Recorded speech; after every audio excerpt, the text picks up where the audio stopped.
Either I have a severe depression problem, or...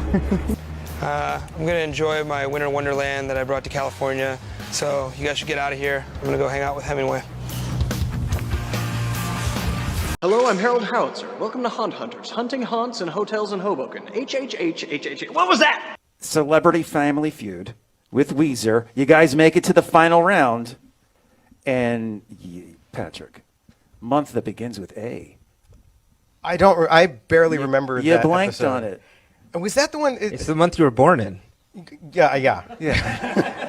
But was that the one with Steve Harvey? Hosted Steve that show? Harvey, yeah. Okay, so in between takes, he would because when you're up there, He's probably distracted by his mustache. No, he just says crazy stuff, and everything he says, I'd be like, what? And then there's a question, and I was like, wait, what did?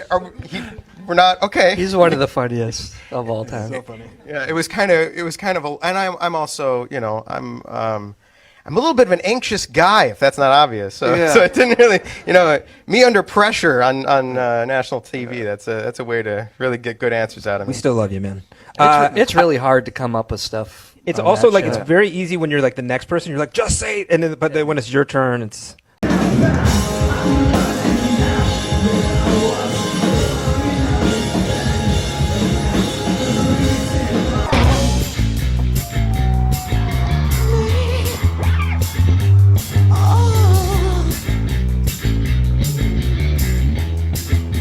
Number 6. I hate it when people touch my knees. I don't know why. I just hate it. Like, you can literally touch me anywhere. I'm a pretty ticklish person, but when you touch my knees, I get really crazy. I don't know why. This is Dan Lipsky over here. Right now. Lipsky doesn't wear jeans, he just wears shorts. Shorts day to day here. We're in Florida. It's convenient. I don't have to change my mood. It's convenient and it turns me on, and that's what's important, Lipsky. I'd wake up in the morning. Thank the Lord for a new day. And then I'd do what we all do. I'd roll over and I'd check my phone. See what's going on in the world. See who's thinking about me.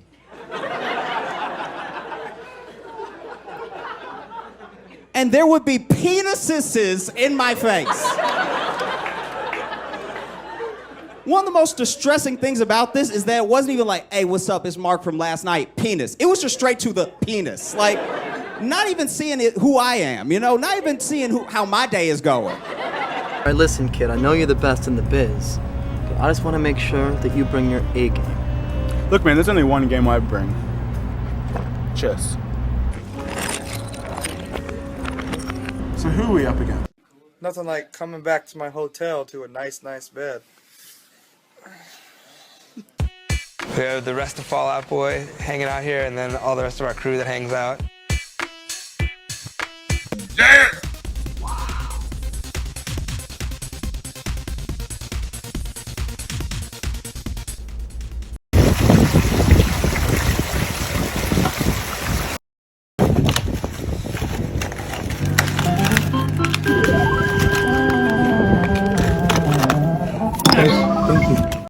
I'd like come home from work and this dude would be like, just like standing in his boxers, tossing this thing around. But I have just these colossal burn, like it's like rug burn turned into like just like the worst thing ever. And people would be like, is that a hickey? No, he has like leprosy or something.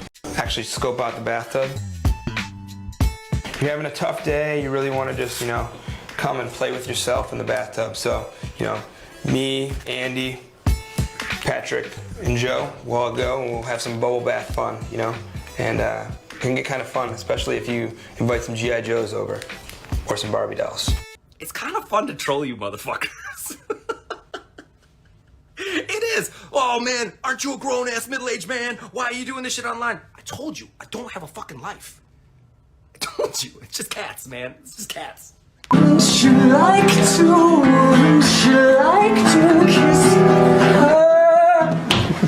Hi.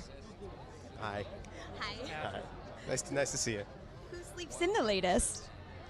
Also me. Also you. I'm just knocking them out of the park right now. Okay, what about I'd probably say my ears. So when I'm at home, I don't have to hear a lot of anything. I could just relax. That's beautiful. I like that. This is the closet that we call the modesty closet. Lots of times when I'll have somebody over or something and they're kind of giving me attitude, I'll be like, hey, could you go down there and grab the broom out of the closet? And then they open it up and there's like all these records here. They're like, oh, he's got a broom and he's so modest. Got it at this like weird thrift store in like Alabama when we were on tour one time, and there was like in the basement for like 30 years, so it was full of dirt, and I'm like, oh. Back to the summer of like, and so we're there, and Fall Out Boy, they're like, hey, we gotta go, we gotta get on stage, and I was like, all right, cool, and then they're like, hey, Mikey, you should hang out with Chris, and then Troman looks at me and he goes, hey, hang out with Mikey, he'll hang out with anyone. This is like a dream come true. Ryan, what are you doing? He's a fake too. Sit down. Thanks. Remember, in the Paramore, Mikey was like, oh, we're gonna play Disenchanted. We're like, oh, man. Yeah. No. Right, and the thing, yeah, like at that point, too, we probably had like 18 or 19 songs, and it was just like, to us, you know, except for Mikey, to us, it was just like another song, you know, and it didn't have anything special about it. And I remember, he would like whisper while you were sleeping, Disenchanted, you know, get you to think about it the next day. Mikey, At night, me and Hemingway will hang out up here. I'll watch the valley and watch the view, and he'll fart.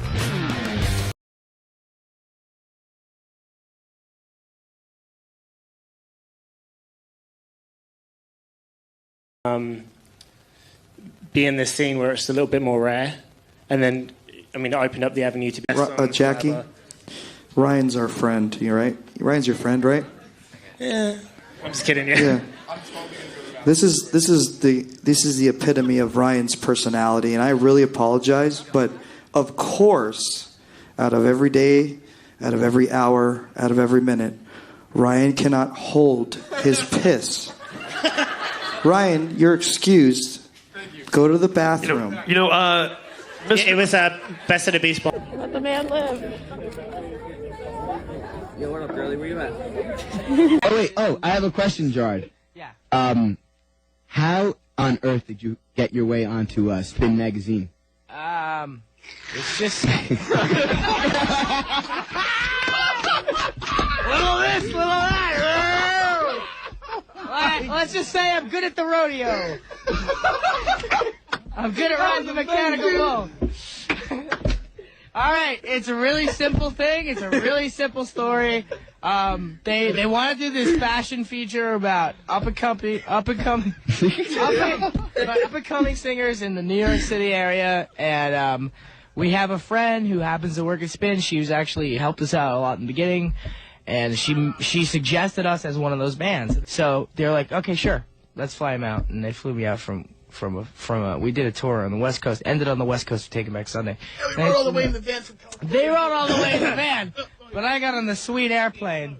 Oh, so you got to leave the band, get on an airplane? Get on an airplane. Well, we drove across the entire country. They drove across the entire country. So how did the rest of the band feel about this? Well, Were you guys, I don't care how they feel, because let me tell you why. Because I hate airplanes. And then a friend of mine ends up sending me a link to something. And I was like, the fuck is this shit? And then I'm like, what the fuck is this shit? Again, I'm gonna try and put this in perspective for you. You're hanging out with Debbie and your friends fucking volleyball, right? You guys going to Taco Bell. Oh man, that's fucking crazy. Debbie's she's so crazy. Oh my God, it's so cute. Oh my God. And you guys are all hanging out. And then all of a sudden, you're a grown ass adult with a whole different life. You've moved on from fucking volleyball. That's the shit you did when you were a kid. And then all of a sudden, somebody has put together a whole history of you and Debbie. And you're like, who the fuck are you? And then you're like, wait a minute, who the fuck are you? And then they're like, oh, don't worry about me. You've never met me before. I wasn't even born when this shit happened between you and Debbie and the fucking volleyball team in Taco Bell. And then I'd be like, all right, cool. The refrigerator, which is perfect for me because I won't put anything inside my body that's not fluorescent and filled with sugar. Uncrustables. This is peanut butter and jelly, pre-made. It's hard to keep this fabulous figure otherwise. Patrick's favorite Taylor Swift song? Ooh, I don't know the name of it. I just know the I mean, I have a few, but.